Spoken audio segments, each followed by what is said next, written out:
Es el momento de recibir a nuestro invitado una vez más y con mucha alegría recibimos al doctor en Asuntos Internacionales, docente, investigador, hombre de la Universidad Católica, Ignacio Bartesay.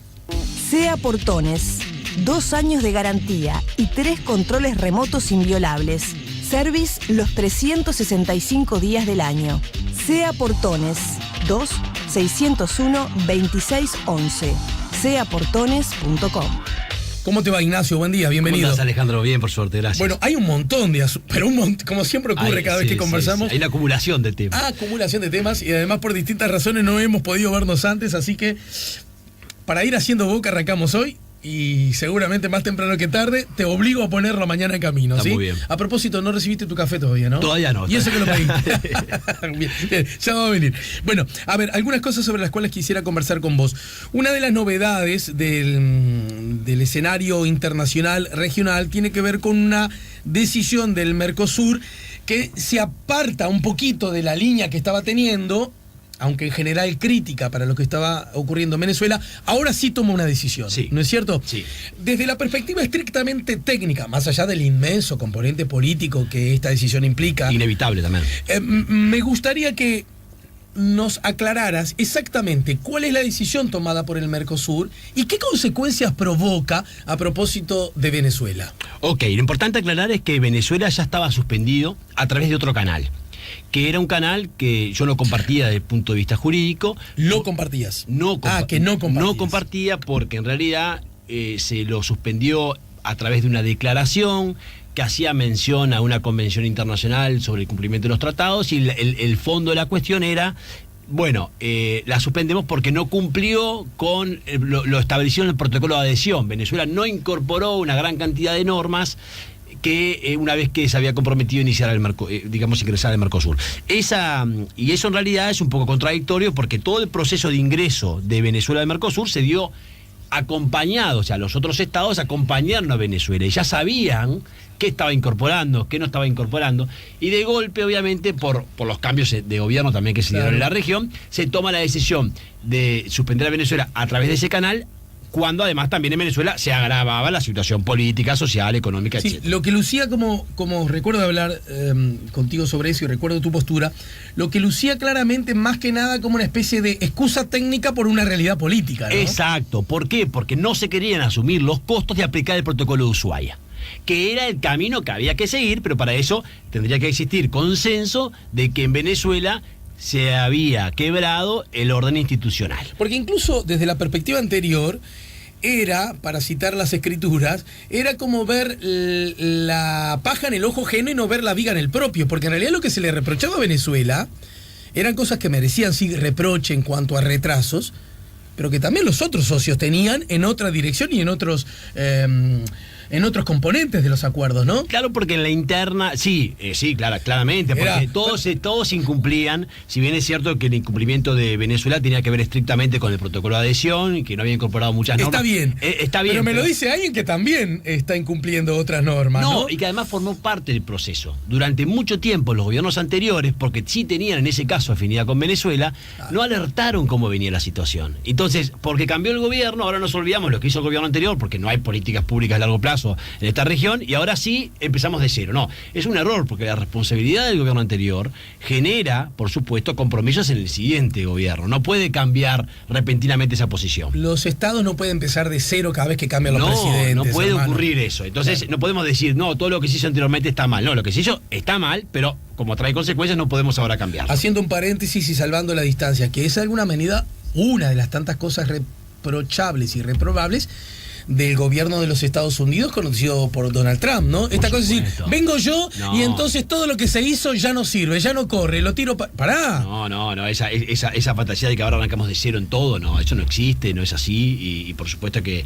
el ejemplo de Donald Trump lo deja pero bien es tentadora esa fantasía, ¿verdad? Y sí, porque por derecha o por izquierda, quiero decir, cada tanto viene el nuevo y dice, bueno, vamos a empezar de cero. Pero es muy mediática también, y es muy mediática y es muy política para sus seguidores, algo demagógica. lógica. Yo creo que tiene mucho de retórica. Bueno, en el caso de Trump tiene muchísimo de retórica porque hay un porcentaje altísimo de las propuestas que no va a poder cumplir, ¿no? Entonces, lo que se hace después en San Pablo, con la reunión donde se termina finalmente aplicando la cláusula democrática en el protocolo de Ushuaia 1, el que está vigente, es realmente hacer lo que corresponde desde el punto de vista legal. Si vos considerás que Venezuela está incumpliendo el orden democrático, o sea, que quebró el orden democrático, en su punto más álgido se da con el establecimiento de la constituyente, ok, lo suspendés, pero lo suspendés por un órgano que existe y por una figura que existe. La única figura de suspensión, porque no existe la figura de expulsión en el Mercosur, la única figura de suspensión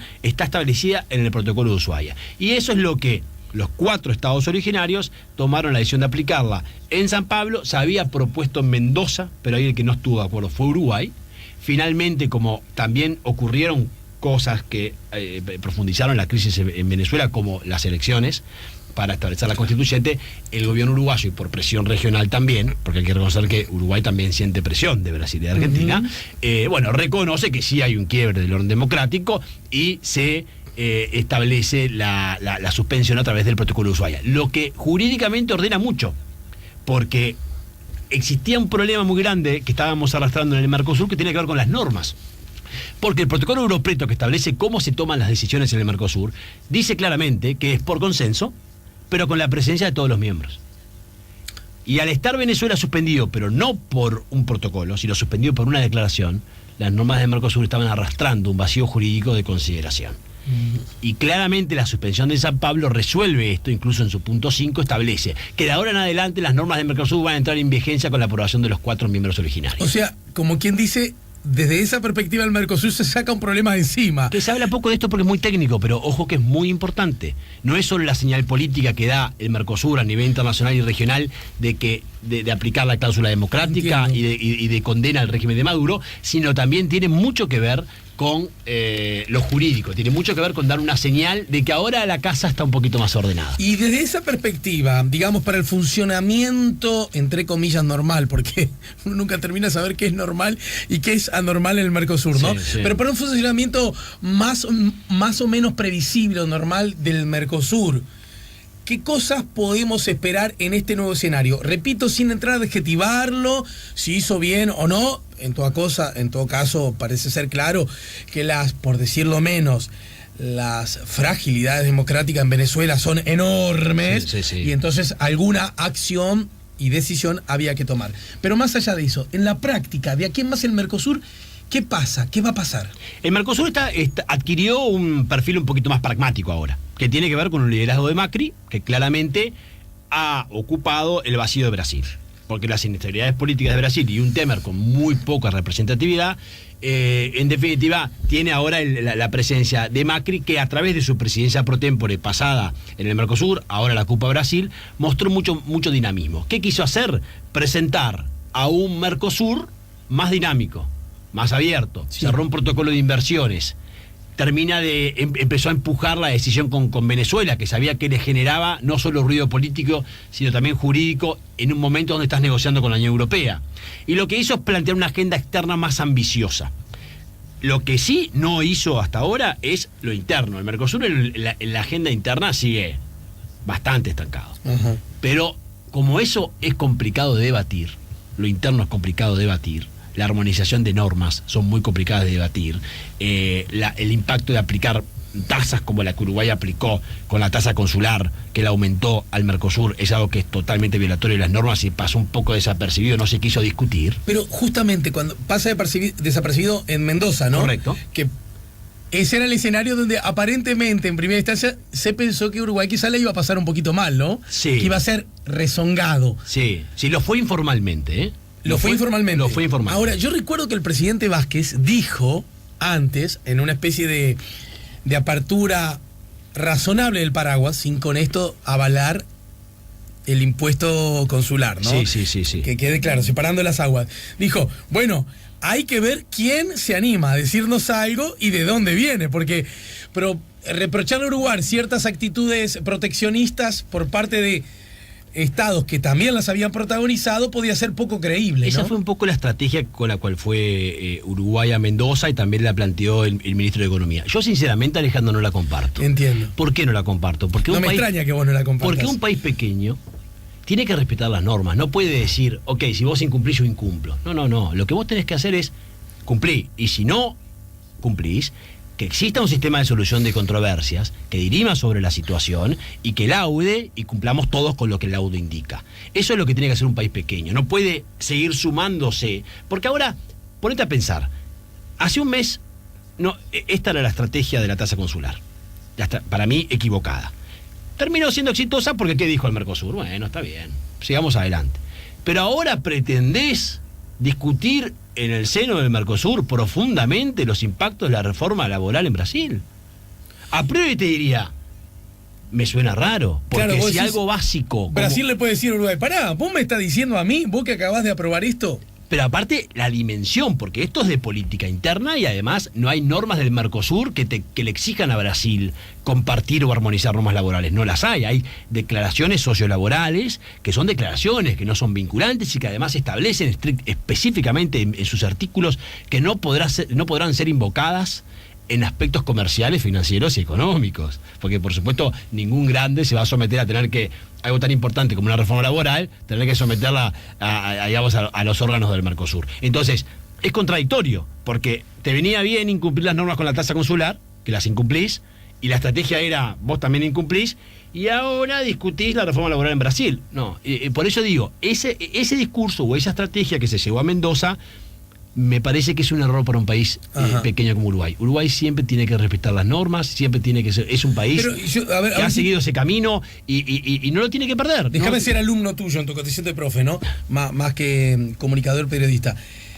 Profe, más que lo que le reprochás entonces al gobierno de Uruguay no es la estrategia en Mendoza. Lo que le reprochás es que haya puesto la tasa consular. Sin lugar a dudas. Agrava la estrategia, porque la estrategia, digamos, no acompaña una historia de Uruguay vinculada al respecto de las normas, etcétera. Pero lo grave es, por supuesto, la aplicación, o la suba en este caso, porque ya se aplicaba, la suba de una tasa que tendrías que haber eliminado. Y que el organismo multilateral que se encarga del comercio, que es la OMC, te ha indicado que tenés que eliminarla, y que Argentina hace mucho tiempo que te está diciendo que la tenés que eliminar. Pero es peor, nos pasamos hablando de los socios naturales que son Argentina y Brasil, cosa que comparto. Sí. Pero si son socios naturales, no podés aplicarles un impuesto a tus dos socios naturales que no le aplicás a México. Porque México, en su momento, en el TLC te dijo, no, a mí este impuesto no me lo vas a aplicar porque esto es ilegal en el acuerdo que estamos cerrando. Y lo aceptó Uruguay, pero se lo siguió aplicando al Mercosur. Entonces, hay una gran contradicción en esta suba y me parece que se defendió mal y quedamos todos contentos de que no reclamaron formalmente, Entiendo. Pero en el fondo, esto lo que sigue habilitando es que cada uno haga lo que quiere. O sea, el que nos hayamos quedado contentos porque nadie nos rezongó, en realidad viene a ser... como hoy, pero pasó hambre mañana, porque de alguna manera le das posibilidad al que sí de verdad te puede lastimar, porque ellos son grandes y mueven la uña y nos lastiman. Ese es el punto. Para que después no tengamos ni siquiera autoridad histórica para decirles. Ese es el punto, porque en realidad... Es como funciona a veces en algunos planos la corrupción, ¿no? Todos hacemos macanas. Entonces solo está que habilitada. vos afanás un chicle y una hoja. Claro. Y el otro afana millones de dólares para un puente. Si es poco, no está tan mal. Pero, si es mucho, ¿no? Pero cuando vos querés levantar la perdiz, te dicen, callate vos que te afanas hojas también. Exacto, eso es por ahí. Este es un gran error, que Uruguay también tiene sus cosas. Este es un gran error y yo creo que, por eso yo decía en su momento, para mí es mala noticia que nos haya reclamado. Claro. No es buena noticia. Claro. Para mí entiendo tu perspectiva. Tendría que haber sido un reclamo importante. Para vos, la mala noticia, insisto, que se haya aprobado el impuesto consular. Totalmente. Porque es un impuesto proteccionista que se da de bruces contra un parámetro, un paradigma de libertad comercial que debe defender siempre Uruguay, según tú entendés. Por supuesto. Por ahí viene la cosa. Pero no solo paradigma, es un tema jurídico. El Tratado de Asunción es un compromiso que vos asumís que no podés aplicar este tipo de impuestos. O sea, no es solo un paradigma que comparto. Está bien. Es también una violación jurídica. Gracias por la precisión.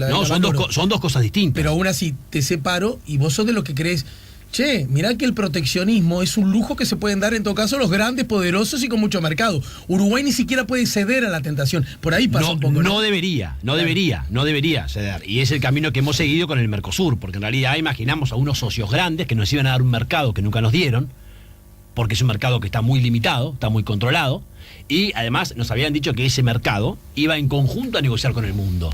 Pero quedamos por el camino y llevamos más de 25 años de historia. Ya que hablas del mundo, hace ya meses, por lo menos semanas, que no se habla tanto de el acuerdo Mercosur-Unión Europea. ¿Esto que ha pasado con Venezuela facilita, lubrica o no incide? Para mí no incide porque Venezuela no formaba parte de esas negociaciones. Y además, Venezuela sí es más una piedra en el zapato para la Unión Europea que algo, o sea, de hecho, suspenderla favorece a la lógica de la negociación porque Europa es muy contrario a lo que está ocurriendo en Venezuela. Lo ha expresado el Parlamento, entonces, en definitiva, te diría que para mí no incide mucho, pero si tiene que incidir sería favorablemente al cierre de las negociaciones. Pero de todas formas, el problema con la Unión Europea y Mercosur es otro. No es ese, es anecdótico lo de Venezuela. El problema es que realmente logren avanzar en el intercambio de ofertas. Todavía desconocemos la oferta de carne, que es lo más importante para el Mercosur. Y bueno, y se está hablando por todos lados, y están las declaraciones de las cancillerías, incluida la nuestra, que dicen que este acuerdo se va a cerrar en diciembre de este año.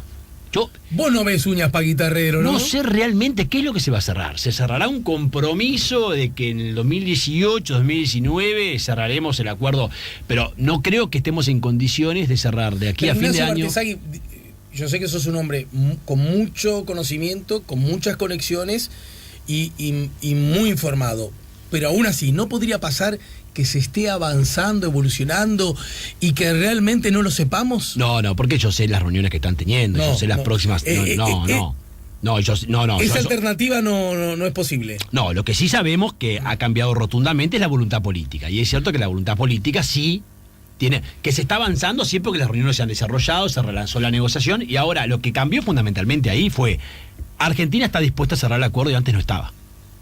Brasil estaba dispuesto, porque Brasil tuvo una puja durante muchos años entre el sector industrial y el agrobusiness. Años. Donde el industrial paulista no quería abrirse al mundo, y el agrobusiness, que hace 20 años no era lo que es hoy, porque hoy Brasil es uno de los primeros jugadores mundiales, y en muchos productos el primer jugador mundial.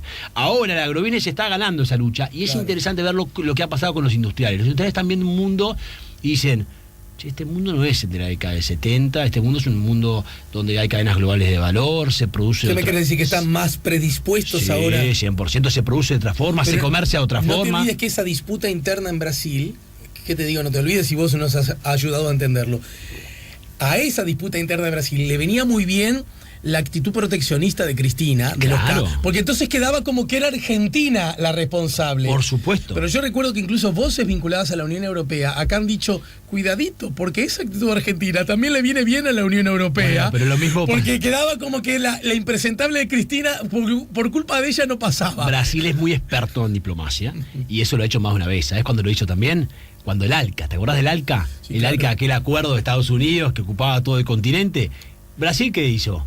Brasil no quería ese acuerdo, era el primero en que no quería. Pero en ese momento emergía el liderazgo de Chávez, ¿y qué hizo? Lo dejó a Chávez. ¿Te acordás Chávez saltando en el estadio contra Estados Unidos con Maradona? Sí, claro. Un estadio lleno de gente. En Mar del Plata. En Mar del Plata, la declaración de Mar del Plata de 2005. Claro, porque al ALCA le opuso el ALBA. Exacto. Y eso que le vino muy bien a Brasil. Claro. Porque el que no quería ese acuerdo era Brasil. El que no lo quiere todavía es Brasil. Ahora, con la Unión Europea ha cambiado un poco. En los últimos años ha cambiado. Y ahora lo que sí cambió, obviamente, es que es verdad que Cristina no quería el acuerdo con la Unión Europea. Eso es verdad. Eso cambió ahora con Macri. Ahora hay un pacto de voluntad política fuerte entre Argentina y Brasil. Brevísima pausa, porque quiero que algo me cuentes, aunque sea en forma muy somera, de tu análisis acerca de este desencuentro Brasil-Uruguay, Uruguay-Brasil, a propósito de la reforma laboral, sobre la que hubo opiniones, primero por parte de la Cancillería uruguaya, después por el gobierno de Brasil, un llamado a consulta que después fue desmentido en cuanto que realmente es un llamado a consulta, pero en definitiva una charla con el embajador. Me gustaría conocer, vos sos experto en la materia, esas precisiones que parecen ser no menores, pero uno, el público, la ciudadanía en general, no tiene el detalle. Y bueno, algunas repercusiones que también yo hoy me hice algunos comentarios al respecto que están teniendo en el escenario interno de la política uruguaya, ¿no? Para mí es el más importante. Estamos poniendo la mañana en camino, estamos conversando con el doctor en Asuntos Internacionales, el doctor Ignacio Bartesagui, además investigador y docente de la Universidad Católica. Ya volvemos con la mañana en camino.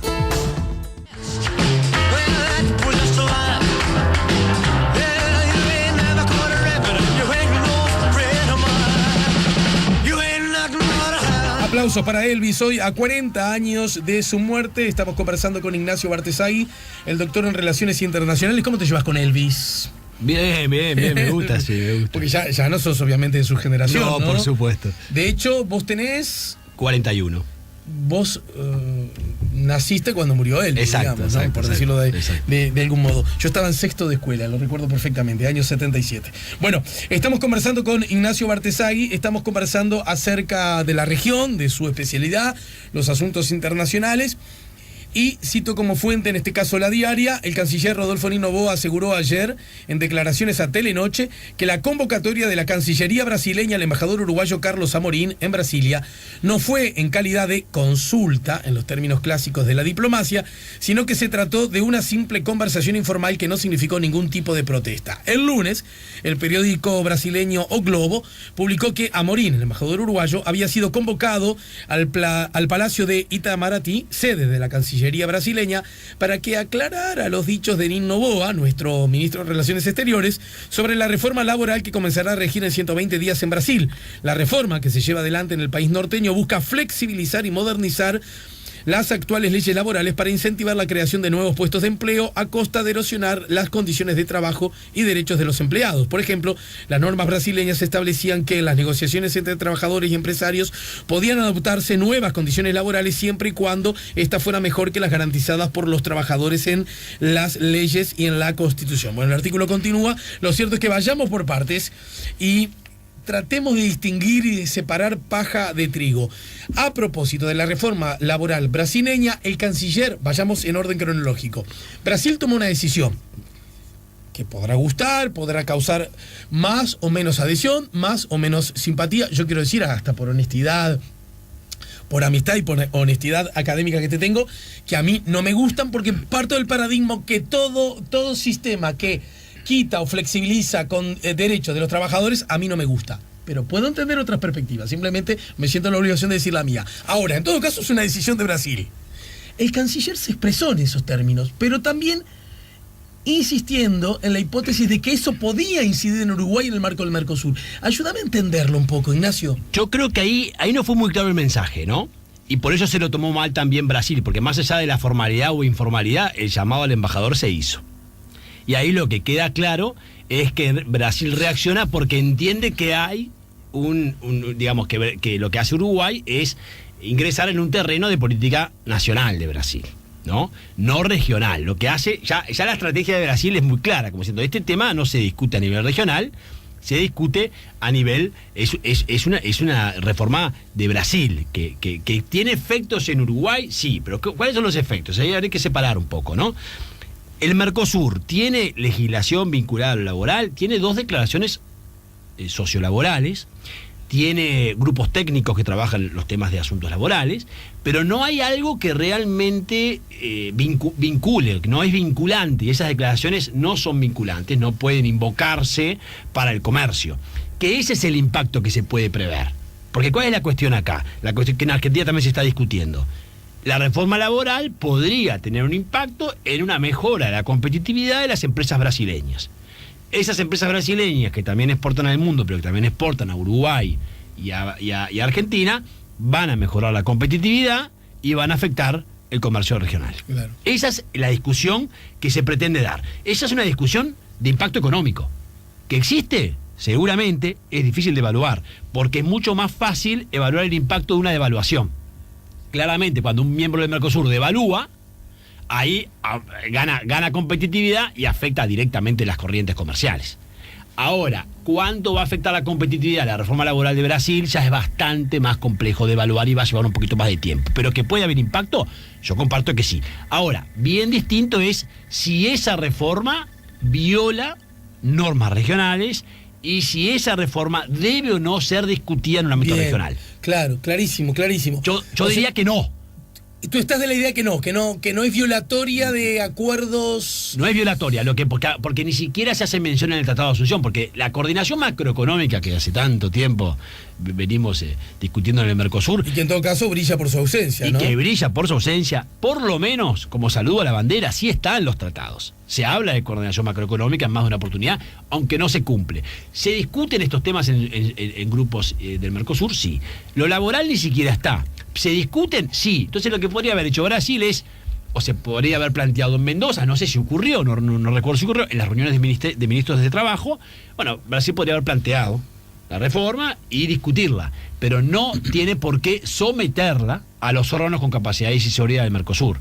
Porque incluso la normativa que hay, que no es normativa vinculante, porque son declaraciones aprobadas por los ministros, expresan claramente en sus artículos que no pueden ser invocadas en temas económicos, comerciales y financieros, y por supuesto que el impacto en el comercio interregional es un tema comercial, ¿no? Entonces, por ese lado, creo que la discusión se mezclaron las declaraciones de NIN con las del ministro de Trabajo, es cierto. Se mezcló la interna con la regional, porque me parece que cuál es la discusión, porque NIN sabe que no se están violando normas del Mercosur, que lo que puede hacerse es plantear el tema en algún órgano, discutirlo, pedir informes, pero no impedirlo. Pero esto no forma parte también de un juego a varias bandas, quiero decir, también hacemos letra, sacarle la expresión hacer letra porque puede quedar peyorativo y de verdad que no es lo que intento.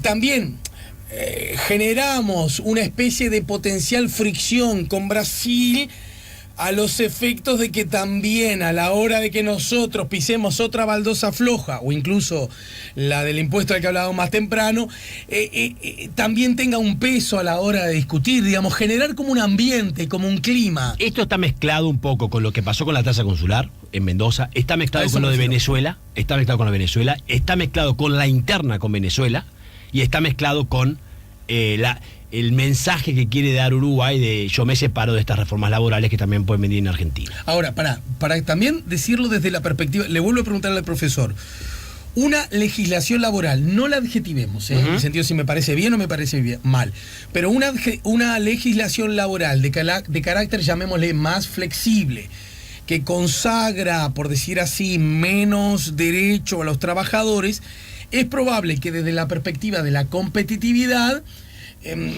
se vuelva más favorable para esa nación, ¿no? Quiero decir, en países donde los trabajadores tienen menos derechos, los productos son más baratos.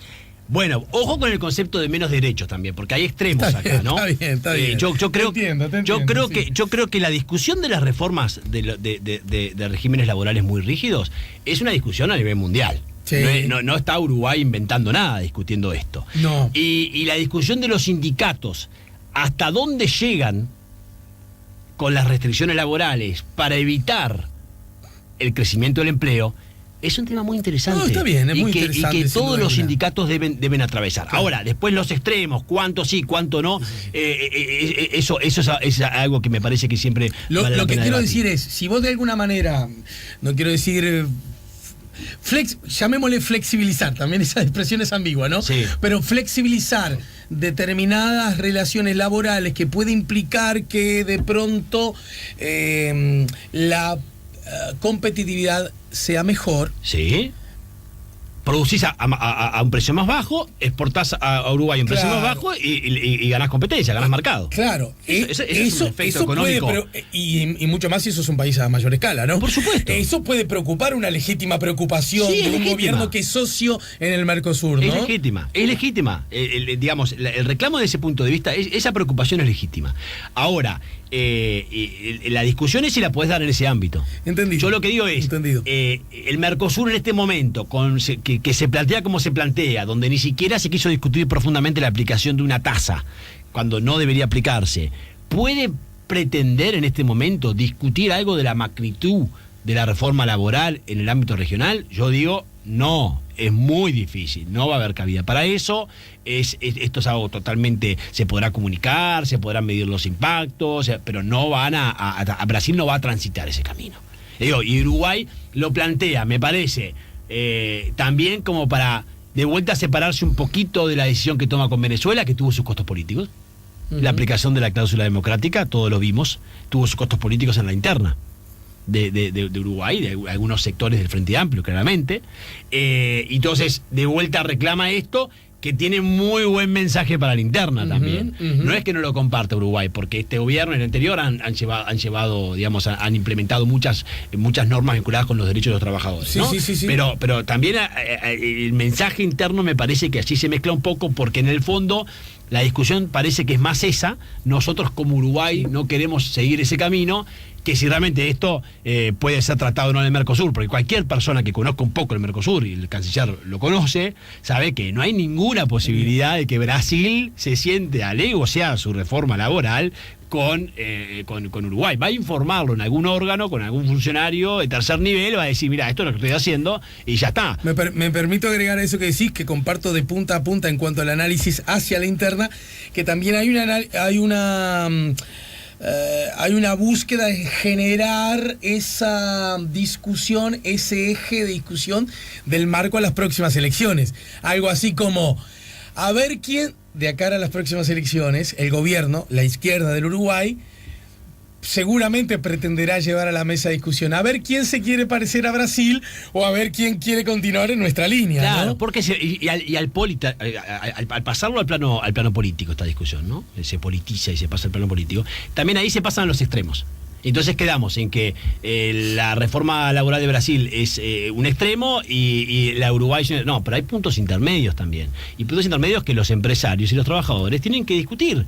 Porque tampoco podemos tener una reforma laboral que después el empresario te diga, yo con esas condiciones no contrato, porque eso termina afectando al sindicato. Y tampoco se puede pretender contratar sin cumplir los derechos laborales. Exacto. Tiene que haber muchos puntos medios y lamentablemente en un inicio de campañas electorales, porque de cierta forma toda esta discusión es eso, se lleva la discusión a los extremos. Lo que sí está claro que para mí, en este debate, el Mercosur es lo menos importante, porque esto va a seguir adelante y pueden haber efectos en el comercio interregional, pero bueno, como hay efectos y mucho mayores de no armonizar normas en tasas, en inversiones, te das cuenta que en políticas de inversiones no hay comunes, la cantidad de faltas de normas técnicas que faltan armonizar, una gran cantidad de cosas que están ausentes, ¿no? Bueno, muchas gracias, Ignacio. Como siempre, creo que pasaron como 2 meses sin que estuviéramos. No va a pasar tanto tiempo. Bueno, un gusto como siempre. Además estás cerca, estás acá en la Católica, o en la Universidad de la República. No, estoy cerca acá en la Católica. Así que bueno, estás a mano, estás a tiro. Pero no, en la Universidad de la República das clases. También doy clases. ¿No? Bueno, así que en cualquiera de los dos casos estás cerca. Gracias por el tiempo otra vez, gracias por tanta gentileza y compartir tu conocimiento con todos nosotros. No, gracias a vos. Nos ayudó una vez más a poner la mañana en camino el doctor en Relaciones Internacionales Ignacio Bartesagui. SEA Portones, 2 años de garantía y 3 controles remotos inviolables. Service los 365 días del año. SEA Portones, 2-601-2611. seaportones.com